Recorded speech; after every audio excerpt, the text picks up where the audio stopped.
Seberapa penting PDPB ini dalam pemilu dan demokrasi, Pak? PDPB ya, jangan salah sebut ya dengan apa namanya PPDB. Ya. Mungkin ada nggak sih Pak potensi kerawanan dalam penyusunan PDPB tersebut? Misalnya orang sudah meninggal dunia masih tercatat sebagai pemilih. Mungkin masyarakat kita kurang aware ya, tidak kemudian menyampaikan perubahan.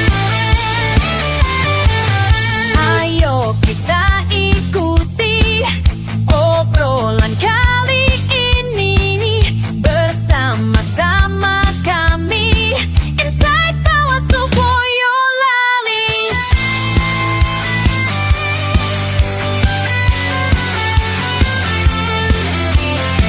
Inside Bawaslu Boyolali. Assalamualaikum warahmatullahi wabarakatuh, sahabat Bawaslu dimanapun berada. Kembali lagi bersama kami di podcast Bawaslu Boyolali. Nah, sahabat Bawaslu mungkin bertanya-tanya apa yang akan dibahas pada siang hari ini. Tentunya saya tidak sendiri, saya ditemani oleh anggota Bawaslu Boyolali, beliau koordinator divisi P2H, pencegahan Parmas dan Humas. Beliau Bapak Muhammad Mahmudi. Selamat siang, Pak. Selamat siang Mbak Widya. Bagaimana kabarnya hari ini, Pak? Alhamdulillah baik, sehat. Sehat ya Pak ya. Bisa disapa dulu Pak, mungkin sahabat Bawaslu Pak. Ya, sahabat Bawaslu dimanapun berada, berjumpa kembali dengan podcast Bawaslu Kabupaten Boyolali, edisi pengawasan pemutahiran data pemilih ya Pak ya. Ini Berkelanjutan. edisi yang terus berlanjut nih Pak. Siap. Tapi nampaknya tema kita kali ini tuh cukup menarik Pak. Ya. Kita mengangkat tema PDPB, Ya. pemutakhiran data pemilih berkelanjutan antara regulasi, harapan, dan kenyataan. Kalau kita mengulik temanya kayaknya menarik sekali nih Pak. Betul, ya. Jadi masyarakat di luar pasti kan awam sekali ya Pak ya terkait PDPB. Tapi sebelumnya saya ingatkan pada sahabat Bawaslu untuk memfollow akun media sosial Bawaslu Boyolali hanya di @Bawaslu Kabupaten Boyolali di semua media sosial begitu.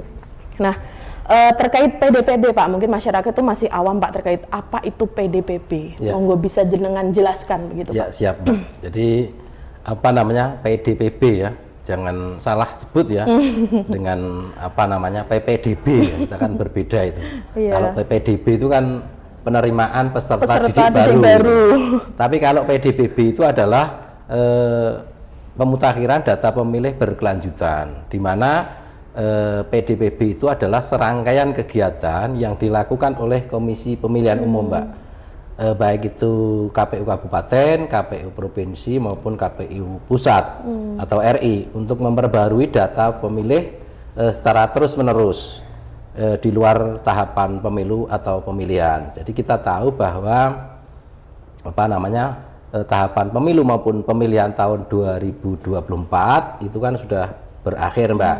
Salah satu kemudian amanah undang-undang kepada KPU agar kemudian KPU itu tetap memelihara, merawat dan memperbaiki atau memperbaharui data pemilih itu, sehingga itu kegiatan rutin yang dilakukan oleh teman-teman KPU pasca tahapan. Begitu Mbak Widya. Iya, jadi itu tadi pengertian dari PDPB ya Pak. Ya. Nah, tujuan dilakukannya PDPB itu sendiri itu apa Pak? Ya, tujuan salah satunya adalah untuk memastikan data pemilih itu tetap akurat dan mutakhir serta menjaga hak pilih masyarakat. Itu salah satu tujuannya. Jadi prinsipnya bahwa pemutakhiran data pemilih itu kan berdasarkan daftar pemilih tetap, Mbak, atau DPT ya, baik itu pemilu maupun pemilihan terakhir yang telah disinkronkan dengan data kependudukan secara nasional, termasuk data kependudukan warga negara di luar negeri. Kemudian tujuan berikutnya adalah menyediakan data dan informasi pemilih berskala nasional mengenai data pemilih secara komprehensif, akurat dan mutakhir. Jadi prinsipnya bahwa pemutakhiran data pemilih berkelanjutan itu adalah untuk menjaga akurasi data dan ini apa namanya disebut dengan mutakhir lah, data-data yang terkini atau up to date begitu. Kira-kira seperti itu Mbak tujuannya. Iya, jadi tadi pengertian PDPB, tujuan dari PDPB Pak ya, jadi sangat penting juga terkait PDPB ini ya Pak ya. Ya. Terus selanjutnya seberapa penting, kita bicara masalah pemilu ya Pak ya, Ya. pemilu dan demokrasi. Seberapa penting PDPB ini dalam pemilu dan demokrasi Pak? Oh ya, jadi data pemilih ya Mbak, itu kan sesuatu yang mesti ada dalam proses pelaksanaan pemilu maupun pemilihan. Kita tahu bahwa komponen dalam menyelenggarakan pemilihan umum itu kan satu harus ada penyelenggara, yang kedua ada peserta, yang ketiga adalah ada pemilih. Nah kalau bicara penyelenggara tentu sesuai dengan regulasi itu bahwa penyelenggara pemilu itu ada KPU, ada Bawaslu dan ada DKPP. Sementara kalau bicara soal peserta pemilu, di sana ada partai politik, ada pasangan calon dan calon independen ya begitu, atau calon DPD atau calon perseorangan. Nah bicara soal aspek yang berikutnya, komponen yang berikutnya adalah soal pemilih. Pemilih itu menjadi penting dalam proses pemilu maupun pemilihan. Selain itu bahwa sebagai bagian dari untuk mengukur kualitas penyelenggaraan pemilu, itu adalah salah satunya adalah berkaitan dengan ini Mbak, daftar pemilih yang akurat. Itu. Jadi kualitas pemilu itu dinilai seberapa efektifnya ya penyelenggara KPU Bawaslu itu melayani hak konstitusional warga negara gitu, yang akan menggunakan hak pilih pada hari pemilihan. Jadi secara regulasi bahwa pemilih itu bisa menggunakan hak pilihnya ketika tercatat masuk di daftar pemilih, sehingga kalau kemudian ada pemilih yang tidak tercatat itu akan mengakibatkan atau dampaknya itu akan kehilangan hak pilihnya. Kira-kira seperti itu, sehingga sebegitu urgen, sebegitu penting data pemilih atau daftar pemilih itu. Kira-kira seperti itu Mbak. Jadi sangat penting untuk kita mengawal data pemilih ini Pak. Betul ya. Nah dari PDPB ini Pak, apakah ada landasan hukumnya Pak? Oh ya, jadi kalau bicara soal landasan hukum ya, itu ada beberapa yang mungkin bisa kami sampaikan. Yang pertama di Undang-Undang 7 Mbak, tentang pemilihan umum.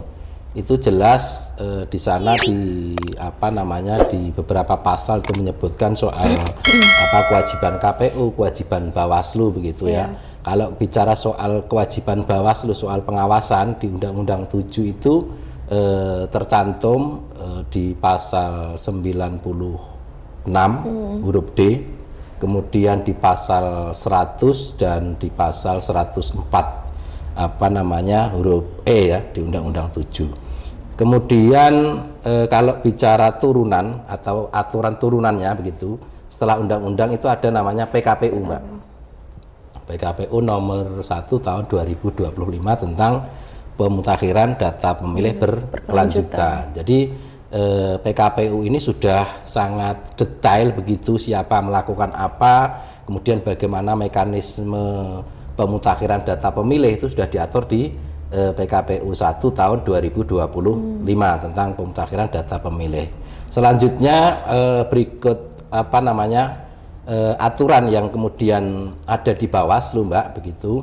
Sampai hari ini memang kita belum mendapatkan per Bawaslu soal pengawasan PDPB, tetapi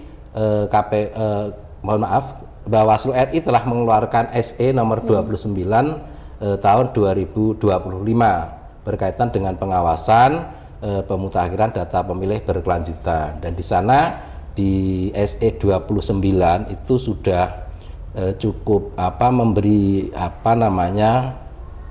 guidance ya, pedoman sekaligus navigasi kepada Bawaslu untuk kemudian melakukan atau melaksanakan tugas-tugas pengawasan. Jadi kira-kira itu Mbak landasan hukum, peran Bawaslu bagaimana kemudian mengawasi proses pemutakhiran data pemilih berkelanjutan.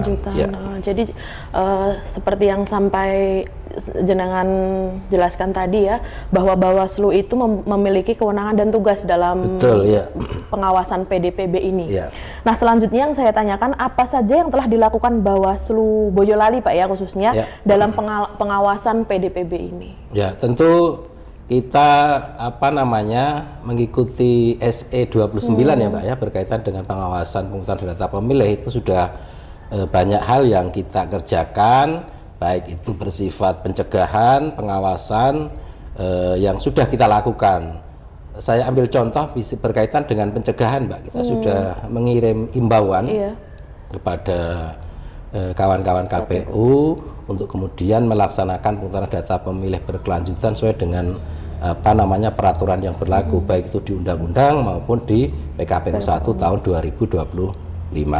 Kemudian kita juga dalam rangka melaksanakan fungsi pengawasan, kita juga melakukan pengawasan langsung, baik itu yang bersifat langsung mengikuti apa yang kemudian dilakukan oleh kawan-kawan KPU, misalnya soal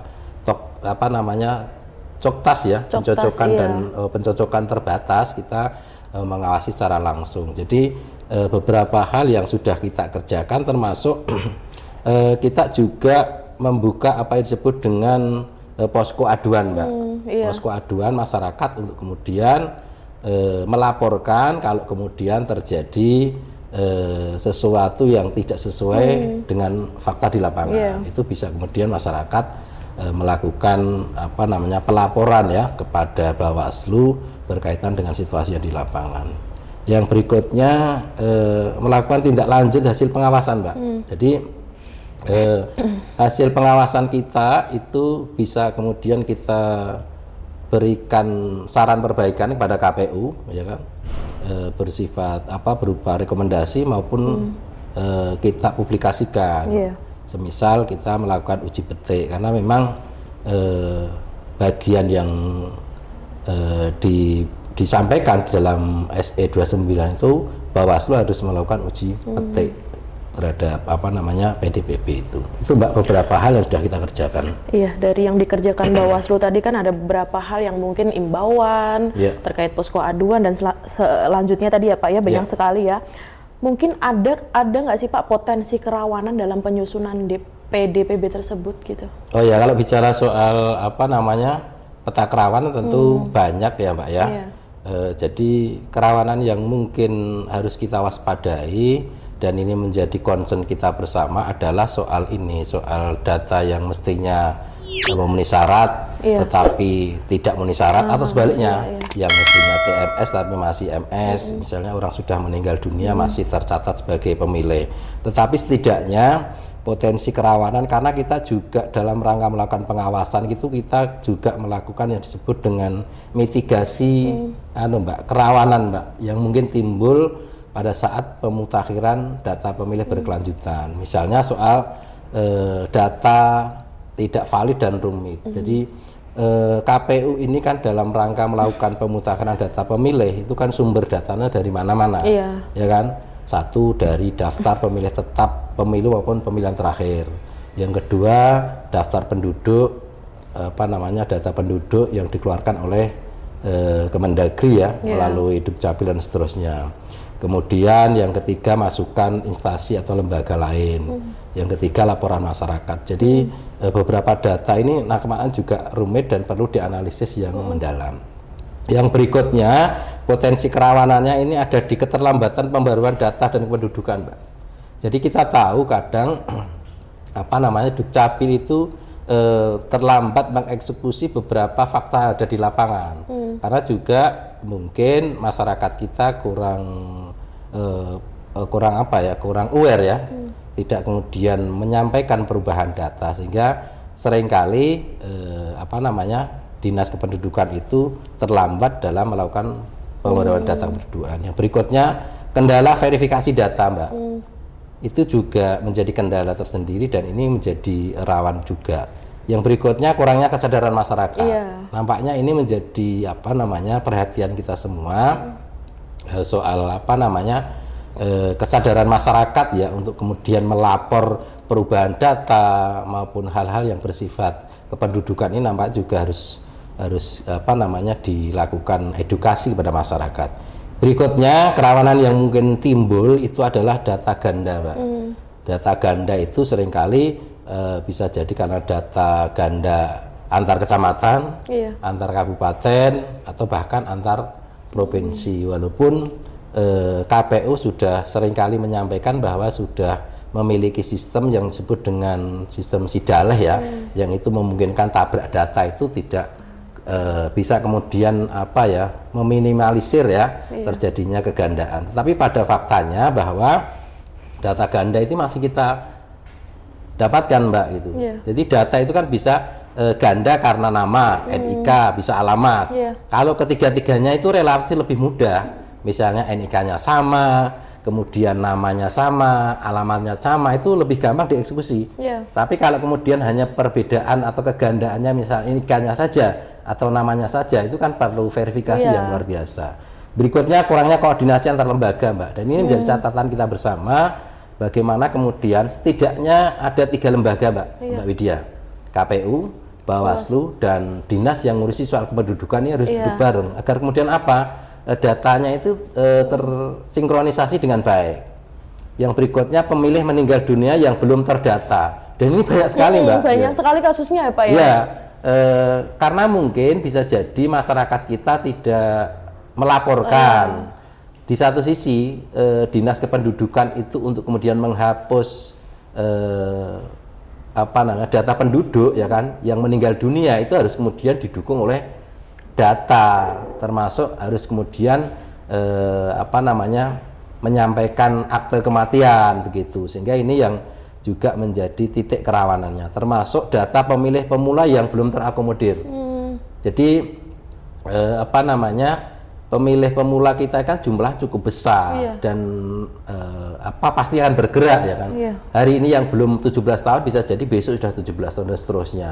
Sehingga data pemilih pemula yang belum atau terakomodir ini cukup banyak sekali dan perlu perhatian yang luar biasa. Kira-kira itu, Mbak, beberapa titik kerawanan, tetapi prinsipnya bahwa pemungutan data pemilih itu yang harus kemudian menjadi concern kita adalah bagaimana memastikan agar kemudian data memenuhi syarat ya kan, itu betul-betul sesuai dengan kondisi yang ada di lapangan gitu, Mbak. Baik, jadi kalau kita bicara terkait kerawanan tuh banyak sekali ya, Pak. Betul, Mbak, ya. Bahwa tahapan PDPB ini kan saya rasa cukup panjang ya, Pak ya.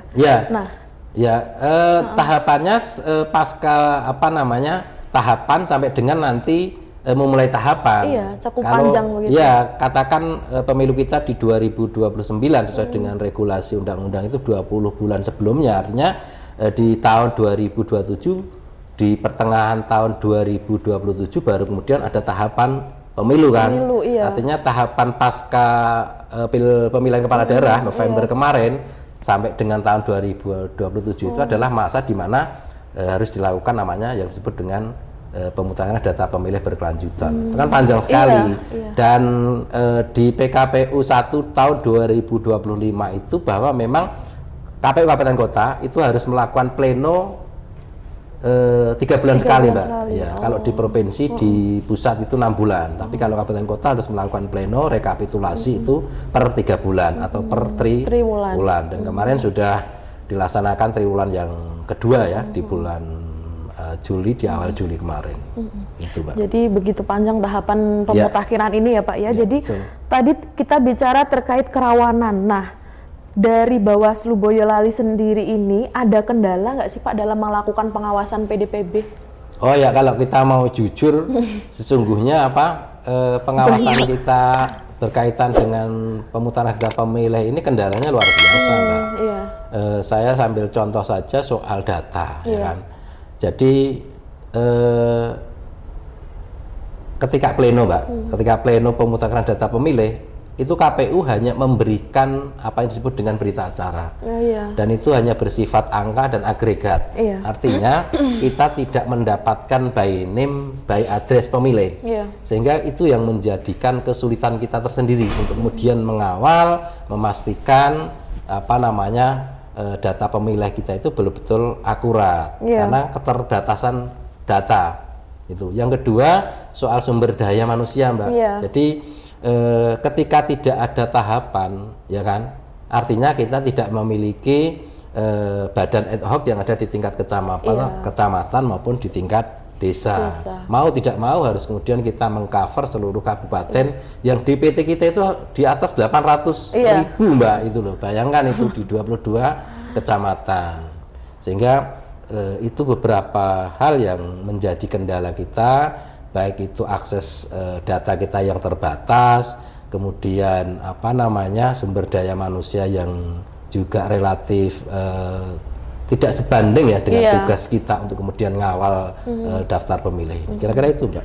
Iya, jadi tadi di awal sudah dijelaskan juga untuk PDPB ini kan dari KPU ya Pak ya, Bawaslu juga tugasnya mengawasi. Nah, Bawaslu Boyolali sendiri ini berkolaborasi dengan instansi lain nggak sih Pak? Gitu, oh iya pasti, ya. Jadi prinsipnya tentu kita dalam rangka melakukan pengawasan kita tidak bisa sendiri ya, sehingga kita menggandeng, melakukan kerjasama dengan stakeholder maupun pihak-pihak yang lain.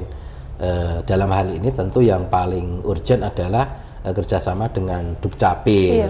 Di samping kita juga melakukan kerjasama dengan beberapa instansi, termasuk sekolah, organisasi kemudaan, organisasi keagamaan, bahkan pondok pesantren kita masuk di sana untuk kemudian ikut bersama-sama berpartisipasi. Ngawal data kependudukan atau data pemilih ini, karena sekali lagi ketika bicara ngawal hak pilih ini kan prinsipnya kita termasuk jihad menyelamatkan hak asasi manusia. Kita tahu bahwa deklarasi hak asasi manusia ya, deklarasi universal hak asasi manusia itu salah satunya adalah hak yang melekat pada setiap manusia itu adalah hak untuk memilih dan dipilih. Sehingga bagaimana kita jaga betul ini, kita jaga betul. Dan sesuai dengan tema kita tadi ya Mbak ya, berkaitan dengan regulasi. Tentu kalau bicara regulasi seperti itu, harapannya tentu daftar pemilih ini betul-betul mencerminkan, menyajikan data yang betul-betul akurat, betul-betul komprehensif dan mutakhir. Itu harapannya. Tetapi untuk mewujudkan data yang seperti itu suatu yang sangat susah ya, sangat sulit karena berbagai faktor dan perlu effort yang luar biasa, perlu dukungan dari semua pihak. Jadi agar kemudian harapannya ini juga nanti daftar pemilih itu betul-betul akurat, mutakhir dan seterusnya itu, dan itu di prinsip-prinsip itu kan ada di PKPU 2 juga Mbak, di pasal 2 kalau tidak salah itu, bahwa ada beberapa prinsip yang memang harus dikedepankan dalam penyusunan daftar pemilih berkelanjutan. Jadi harapannya sih agar daftar itu ya betul-betul akurat gitu. Tapi kenyataannya kita masih menemukan ya di lapangan banyak sekali Mbak gitu. Baik itu yang kemudian sudah meninggal tetapi masih tercatat menjadi pemilih, atau sebaliknya ya, pemilih-pemilih pemula kita yang tadi sudah saya sampaikan belum tercover ya, belum masuk di daftar pemilih kita, atau bahkan pemilih kita yang alih profesi Mbak, alih status, alih status ya, yang tadinya sipil jadi anggota TNI Polri kan bisa jadi, atau sebaliknya yang kemarin TNI Polri karena sudah purna menjadi sipil dan dikembalikan hak pilihnya. Jadi variabelnya cukup banyak ya, saya pikir soal putar data pemilih itu. Jadi cukup menarik sekali ya Pak ya tema kita pada siang hari ini ya, PDPB antara regulasi, harapan dan kenyataan. Jadi regulasi sudah dijelaskan kepada Pak Mahmudi tadi ya, harapan dan kenyataan di lapangan. Nah selanjutnya Pak, apa yang bisa dilakukan masyarakat jika menemukan data pemilih yang tidak sesuai begitu Pak? Oh iya, jadi prinsipnya kita mendorong masyarakat agar ikut berpartisipasi ya Pak, dalam penyusunan daftar pemilih berkelanjutan ini. Bagaimana caranya? Ada banyak saluran Mbak, di KPU juga sudah membuat link laporan ya, melaporkan data diri dan seterusnya. Di Bawaslu kita memiliki posko aduan Mbak, posko aduan baik itu yang bersifat offline maupun online begitu. Jadi masyarakat bisa mengakses, bisa menyampaikan misalnya terjadi perbedaan data, perubahan data atau data yang tidak sesuai, itu bisa kemudian disampaikan ke Bawaslu dan Bawaslu akan melanjutkan ya atau meneruskan ke KPU agar kemudian diperbaiki. Jadi caranya sangat mudah, Mbak. Akses masyarakat untuk kemudian melaporkan itu. Karena harapannya masyarakat itu ikut terlibat aktif. Karena selama ini masyarakat tidak melaporkan perubahan data, seringkali tidak ngurus, misalnya ada keluarganya yang meninggal dunia tidak ngurus akte kematian, sehingga itu menyulitkan bagi kawan-kawan KPU maupun Dukcapil untuk kemudian menghapus data itu. Jadi harapan kita dan permohonan kepada publik ya, pada masyarakat untuk ikut aktif dan memberikan masukan pada Bawaslu di posko aduan kita, Mbak. Itu kira-kira, Mbak. Ya. Oke, jadi terima kasih ya Pak. Jadi kalau kita bicara PDPB ini tidak ada habisnya karena tahapan betul. ini panjang sekali begitu, betul, Pak. Ya. Nah, selanjutnya mungkin kita tiba di akhir acara nih, Pak ya. Oke. Mungkin closing statement dari Pak Mahmudi sendiri terkait podcast hari ini, Pak. Silakan. Siap, ya. Oke. Jadi sahabat Bawaslu, jadi PDPB ya merupakan kebijakan strategis untuk menjamin akurasi dan validasi daftar pemilih, Mbak. Namun pada kenyataannya implementasinya itu masih menghadapi berbagai kendala, seperti keterbatasan SDM yang tadi saya sampaikan, akses data yang terbatas, rendahnya partisipasi masyarakat dan dalam melaporkan data kependudukan. Di sisi lain, Mbak, peran Bawaslu dalam melakukan pengawasan PDPB ini belum maksimal, Mbak. Karena apa? Karena kita tidak memiliki akses data, baik itu by name maupun by address. Dan lemahnya tindak lanjut atas saran perbaikan yang kita berikan ke KPU. Karena kita tidak bisa kemudian memastikan apakah saran perbaikan yang diberikan Bawaslu itu sudah ditindaklanjuti oleh KPU atau belum. Oleh karena itu penguatan sinergi ya, dalam hal ini saya catat, saya garis bawahi sekaligus saya garis tebal ya, bahwa sinergi antara KPU, Kemendagri, Bawaslu itu harus kemudian dilakukan secara maksimal koordinasinya. Kemudian kami juga mendorong agar kemudian regulasi yang mengatur KPU memberikan data pemilih secara by name dan by address kepada Bawaslu itu bukan hanya agregat. Harapannya seperti itu.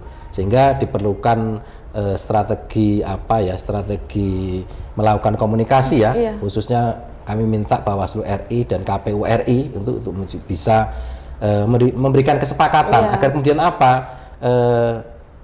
data yang kemudian diolah oleh kawan-kawan KPU itu bisa kita mendapatkan salinan, itu agar kemudian kita juga bisa memastikan data itu betul-betul sesuai dengan fakta.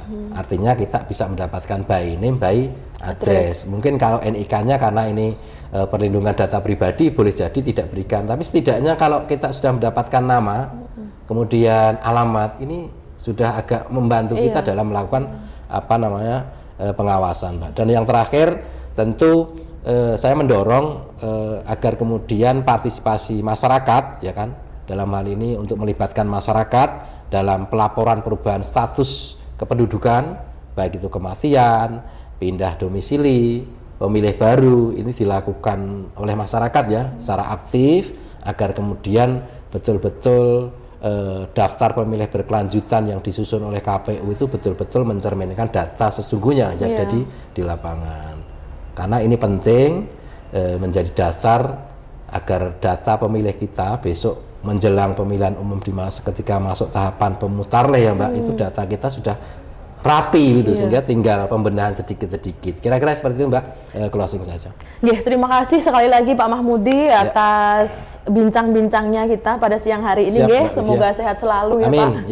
Baik, terima kasih sahabat Bawaslu dimanapun berada. Terima kasih telah menyaksikan podcast Bawaslu Boyolali. Tak henti-hentinya saya imbaukan kepada sahabat Bawaslu di rumah untuk memfollow akun media sosial Bawaslu Kabupaten Boyolali. Semua akun media sosial hanya di @bawaslu_kap_boyolali. Baik, terima kasih sahabat Bawaslu. Salam awas bersama rakyat, awasi pemilu bersama Bawaslu, tegakkan keadilan pemilu. Demokrasi bersama-sama kami, Bawaslu Boyolali.